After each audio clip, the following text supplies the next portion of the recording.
interessante a gente começar falando dele. Tá? John Wilmot Rochester, John Wilmot, na verdade, né, é conhecido como o segundo conde de Rochester.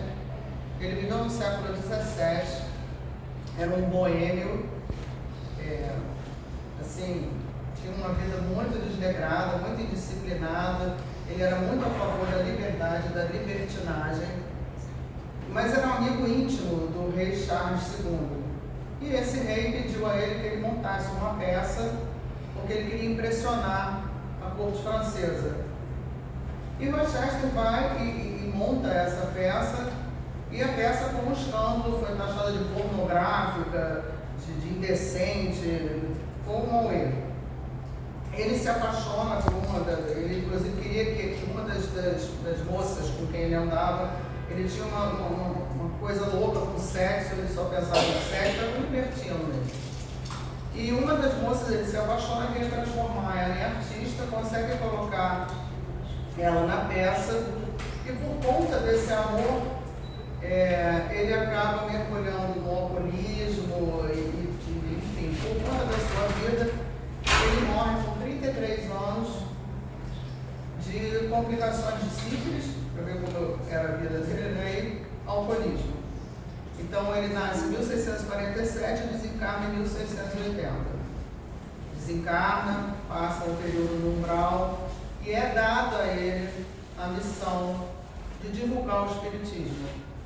Então ele sai do umbral e escolhe como médico a Vera, vou ter que ler o sobrenome, porque eu falo muito rápido, mas eu não sei falar, Krijanovskaya,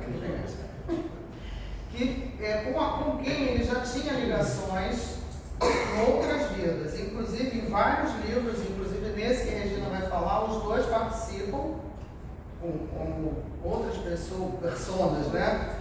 O faraó Menemhotep, episódio da vida de Tibério, Herculano e a Abadia dos Beneditinos, são os livros em que tanto Rochester como Vera vivenciam a história, né? Fazem parte da história. E aí ele escolhe ela como médium. Vera era russa e o pai, uma família bem sucedida, abastada, mas teve problemas depois financeiros e de saúde. Então ela larga os estudos, não teve aprofundamento em nenhum conhecimento mais assim, específico. E aos 18 anos ela começa então, ele se materializa para ela, e então a partir dos 18 anos os dois começam nessa relação de espírito e psicólogo. Vera, ela tinha uma mediunidade psicográfica mecânica. A gente até está estudando isso às quartas-feiras, né? Estamos nesse capítulo. Então ela era uma médium psicógrafa mecânica, que consiste no quê? Há relatos daqueles que conviviam com ela, que ela estava em determinado lugar, de repente ela começava a ficar pálida, começava a suar frio e pedia, me dá por favor um lápis e um papel. E aí ela sentava, já tinha um lugar específico para ela, uma cadeira, uma mesinha, e ela ali, a cabeça pendia para trás, ela ficava com os olhos semicerrados olhando para o teto, e dali ela começava a escrever. Tudo em francês, que era depois traduzido ou por ela mesma ou por alguém de confiança dela. E assim eles seguem, né? A veracidade dessa psicografia é dada principalmente pela quantidade a carga de cultura que os livros trazem, porque ele, na verdade, aborda assuntos desde o Egito Antigo até o século XIX, com detalhes muito específicos. Os livros todos trazem detalhes não só de pessoas, inclusive, que existiram, como cultura, tudo muito especificado, que não seria possível se fosse simplesmente escrito por ela. Então aqui a gente já aborda, eu acho interessante, a gente vê duas coisas, né? Quer dizer, a misericórdia divina dando a ele essa oportunidade, uma vez que a última encarnação dele ele tinha praticamente, não sei se piorado, porque eu não sei como é que era antes, mas com certeza jogou fora muita coisa, né? Perdeu muita oportunidade. Então ele tem essa oportunidade de enquanto espírito, divulgar o espiritismo, né? E assim eles vêm e psicografam mais de 51 romances, só tem traduzido para o português 15, que é O Chanceler de Ferro, Faraó Bernectar, Romance de uma Rainha em 2 volumes, Episódio da Vida de Tibério, Herculano, O Sinal da Vitória, A Abadia dos Beneditinos, Naema, A Bruxa, A Lenda do Castelo de Montinhoso, A Vingança do Judeu, A Feira dos Casamentos, Na Fronteira, O Elixir de Longa Vida, A Noite de São Bartolomeu e Narrativas Ocultas. Esses são os livros traduzidos. Tá? Eu li coisas todas maravilhosas. Faz parte do meu livro. O quê? A Noite de São Bartolomeu. O meu também. Consta. Vamos que tem interligações aí. Tem um minerário que viveu na mesma época que ela e que ele comenta, no estado inconsciente, ela sempre escreve em francês. Escritos são traduzidos para o russo e criteriosamente redigidos pela própria autora ou por uma pessoa de sua confiança. E aí Vera, então, a partir de 1980, ela viaja para a França, participa de várias reuniões mediúnicas, enfim, aí ela começa a estudar a respeito, né? A Vingança do Judeu, que é a obra que eu trago, né? Essa obra, ela aborda preconceito, traição e vingança. E ela vem trazendo a história de um judeu chamado Samuel. Os protagonistas são Samuel, Valéria e Raul. Então, Samuel, enquanto judeu, um belo dia houve um pedido de socorro e vai ajudar a moça perto da casa de campo dele. Lá a Valéria tinha caído do cavalo, estava com o pé preso no estribo, ele vai, ajuda um jovem muito interessado no cristianismo, embora sendo judeu, e muito educado, mas ela tem uma certa repulsa porque sabe que ele é judeu. E ele se apaixona loucamente por ela, não só pela beleza, como pela forte personalidade que ela tinha, e fica chateado por causa daquela repulsa, né? Só que ele descobre que o pai dele era um banqueiro judeu, né? E descobre que a família dela, o pai, por conta do irmão que tinha hábito de jogar, enfim, tinha uma dívida grande. E aí ele se utiliza dessa dívida, tentando negociar com o pai dela a mão dela em casamento em troca de liquidar com a dívida. Ela fica indignada, né? Óbvio, mas o pai, querendo salvar a honra da família, convence ela a ficar noiva dele. Ele se propõe a ser batizado, porque ele tinha uma simpatia pelo cristianismo. Tem um padre também na família que sempre auxiliou a todos. E então ela começa o cortejo dos dois, e o que ela não esperava, embora indignada no início, é que ela se apaixonasse por ele também. Porque ele era uma pessoa boa, entendeu? Ele era rejeitado pelo fato de ser judeu. E aí cria-se aquele clima na família e tal, mas ele ia ser batizado, o padre disse que ia batizá-lo e tal. Enfim, acontece que a melhor amiga ia casar com o irmão dela e a família toda vai para a casa da tia, onde ia ser o casamento, e ele não vai. Antes de ir, ele diz para ela que estava temeroso porque ele tinha tido um sonho em que ela abandonava ele por um oficial, e ele se via perseguindo e matando cristãos em Roma, e que ele tinha se jogado no lago com ela. E aí eles fazem lá um pacto de amor e fidelidade. Ele dá para ela as promissórias da família, dá também um camafeu, enfim, eles fazem esse pacto de fidelidade e ela então vai com a família. Chegando lá, tinha o tal primo Raul, que é agora o terceiro protagonista que surge, né? Que se encantou por ela também.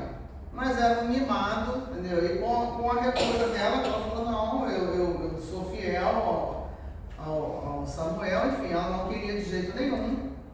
E aí o Raul fica doente, quase morre, porque foi rejeitado, não estava acostumado a ser rejeitado. E aí a mãe, preocupada com o filho, conversa com o pai da Valéria e diz que... Aí ele conta o porquê da Valéria estar comprometida com o Samuel, e ela diz então que se o problema era a dívida, que ela ia pagar as dívidas desde que Valéria se casasse com o Raul. E aí, mais uma vez, Valéria abre mão de sua vida para salvar a honra da família. Ela fica muito indignada no início, ela não queria, porque sabia que ia ser uma traição a Samuel, mas acaba se rendendo porque o pai disse que se ela se casasse com Samuel, ele ia se matar no dia do casamento. E aí, um bando de chantagem emocional, né? E aí ela aceita se casar com Raul. Samuel fica sabendo e tenta se matar. Lembrando que ele já tinha falado que ele tinha se jogado no lago, o sonho dele, né, com ela. Então temos aí um potencial suicida. Só que ele não morre. Ela acha que ele tinha morrido, mas ele não morre. Fica gravemente ferido, mas era um jovem, saudável, enfim, se recupera e descobre então que ela tinha casado finalmente com Raul. Ele se sentindo traído, não só para a questão sentimental, como a questão da dívida, porque ele entregou as promissórias para ela, né? Então ele se sentiu absolutamente usado, traído, e ele se revolta totalmente. Se casa com Ruth, uma judia também, e ele que era todo assim, pro lado espiritualizado, estava simpatizando com o cristianismo, se torna ateu e materialista, porque ele diante disso passa a não acreditar mais em nada, diante da postura dos cristãos. Por como os judeus ficavam falando para ele, o pai dele inclusive morreu depois que ele disse que ele se converteu ao cristianismo. Teve uma síncope e morreu. E aí ele vê que realmente aquilo tudo que falavam que eles não eram isso tudo e tal, não sei o que, ele confirma isso e aí ele passa então a desacreditar de tudo. Casa com Ruth, mas não esquece a traição. E aí, tomado por essa paixão, por ódio, ele fica arquitetando 1000 planos de prejudicar o Raul. Só que ele esquece que todos nós vivemos numa trama, né? Então, para prejudicar o Raul, ele prejudica muita gente. O que ele faz? Ruth já ia falar Raquel, Ruth e Valéria. Eu pensei. Mulher de areia. Pois é. A Ruth e Valéria engravidam na mesma época e ele tem a incrível ideia de trocar as crianças. Porque a vingança dele ia ser que um filho de sangue azul ia ser criado por uma família judia e um judeu ia ser criado por uma família de sangue azul. Ou seja, nem o filho ele estava pensando de tão enseguecido de ódio que estava. Consegue lá a ajuda com os trabalhadores, a Marta e o Estevão que trabalhavam com ambas as famílias e a troca é feita. Só que, conforme eu disse, a trama envolve todo mundo. Entendeu? Então, questionamentos. A vingança deu alívio a ele? Ele prejudicou só o Raul?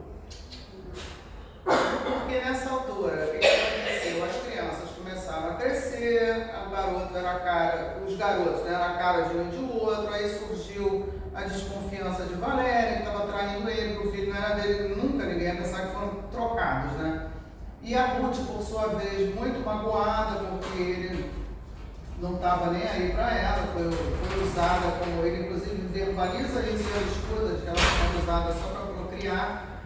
E aí aparece lá um empregado de olho na fortuna deles, arma lá uma coisa, incendeia a casa, fica todo mundo achando que a Ruth morreu, mas na verdade ela foge com esse cara, e esse cara usa ela termina acabada com tuberculose e a criança sozinha, enfim.